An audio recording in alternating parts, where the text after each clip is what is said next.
आम्ही करतो. नको त्याला त्याला स्वतःला म्हणजे आपण ते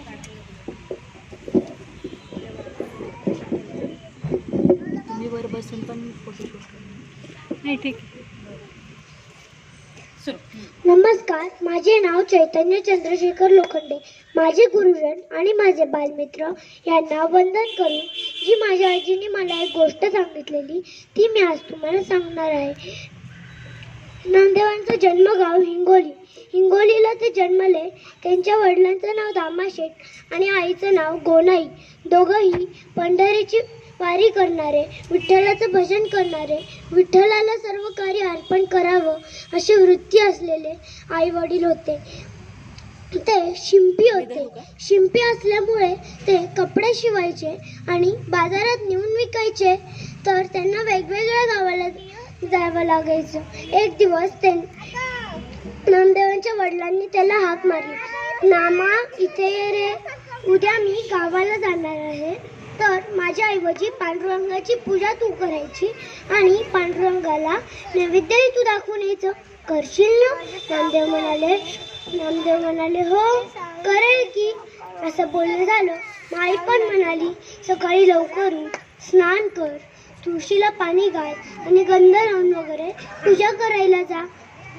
मग एका छोट्या ताटलीमध्ये सगळी पूजेची तयारी करून दिली आणि नामदेव रावळात गेले. आता ते देवाचं मंदिर इतकं छान होतं, त्याच्यामध्ये ते रमूनच गेले. थोड्या वेळाने त्यांच्या लक्षात आलं की आपण इथं पूजा करायला आलो. इथं सगळं पूजेचं सामान घेतलं आणि पूजा केली.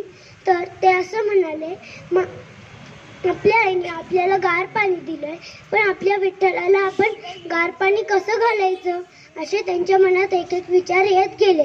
पण जे दिलं होतं ते सगळं घेतलं आणि पूजा झाली. मग ते चालत डोलत घरी गेले. घरी गेल्यावर आईने विचारलं, सगळं नीट केलं ना? हो केलं.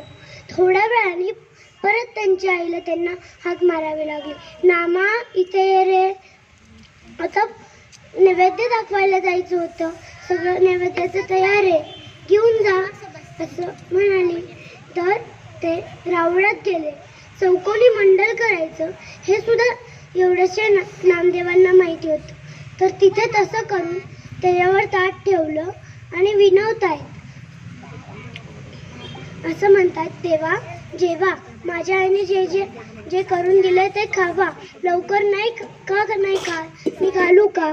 असं म्हणून पहिल्यांदा वरण भात, नंतर भाजी होती, भाजीवर लोण्याचा भाकरी होती, भाकरीवर लोण्याचा गोळा ठेवलेला.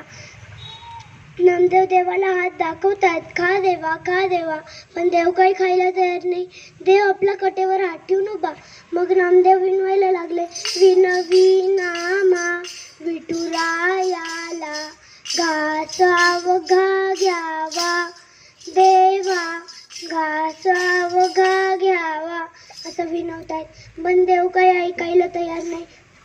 मग नामदेव म्हणाले, हे बघ देवा, जर मी असंच ताट घेऊन गेलो तर माझी आई मला रागवेल ना घरी गेल्यावर. मग ना नामदेव म्हणाले, हे बघ देवा, जर तू नैवेद्य खाल्ला नाही तर आता मात्र मी तो समोर जो दगड दिसतोय ना त्याच्यावर मी माझं डोकं फोडून घेईल बर का, असं म्हणाला. देवाला त्यांची दया आली. देव एक एक घास घेऊ लागला. नंदेवांना अत्यानंद झाला की माझा पांडुरंग जेवला. मग ते म्हणाले की आपल्या हाताने घास घालायला काहीच हरकत नाही. असं म्हणून एक एक घास, मनातले विचार असं म्हणून एक एक घास नामदेव देवाला घालू लागला आणि मनात अतिशय आनंदलेला आहे नामा. त्याचे वडील म्हणायचे, विठ्ठल सगळ्यांकडे दयाने बघतो, विठ्ठल सगळ्यांना शिकवतो असं त्याचे वडील म्हणायचे. आणि मग असं करता करता सगळं पाण्यातलं संपलं, ताट रिकामं झालं, वाट्या रिकाम्या झाल्या. मग आनंदलेल्या नामाने विठ्ठलाला साष्टांग दंडवत घातलं. पांडुरंग हरी, वासुदेव हरी असं म्हणून ते घरी गेले. घरी गेल्यावर आई म्हणाली, नाम्या तू खरंच देवाला जेवायला घातलं? कारण तिला माहिती असतं की ह्याचे वडील रोज कसं ताट मोकळतात आणि हा कसं आणतोय. तर असं म्हणून त्यांनी मायाने आनंदाने त्याला कुरवाळलं. मग आपला भवरा घेऊन पांडुरंग हरी वासुदेव हरी असं म्हणून खेळू लागले. धन्यवाद.